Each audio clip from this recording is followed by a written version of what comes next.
Hello everyone, in this video we will see how to install Google Chrome latest version on Zorin OS 18.1, but the process is same on all Zorin OS versions. Okay, first open the default web browser that comes with Zorin OS, that is Brave web browser. So open it. Now go to Google or any search engine and search for Google Chrome.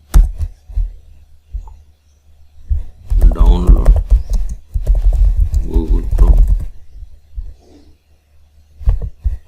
Then click on this Google Chrome, fast and secure web browser.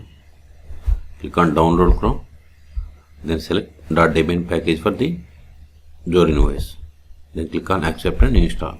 Select location to save this file. Then click on save. Download completed. Now open terminal.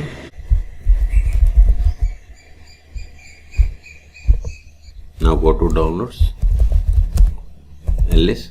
See, here we have the Debian package. You have to install it. Sudo dpkg-i, then Google, then press the tab to autofill entire Debian package name.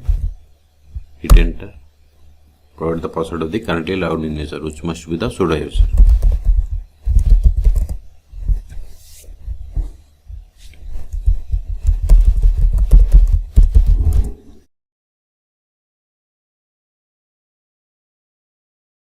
See, we are installing Google Chrome stable release version number 147. See, we have successfully installed. Now open Google Chrome web browser. See, here we have the Google Chrome. Click on it to open. If you want to make Google Chrome as the default browser, you have to select the checkbox. And if you want to send automatically usage statistics and cross reports to Google, you have to keep the checkbox as selected. It is up to you. Then click on OK. See, we got the Google Chrome web browser. So, in this video, we have seen how to download and install Google Chrome current stable release on Zorin OS 18.1. Okay. For more tutorials, please subscribe my channel. Thank you.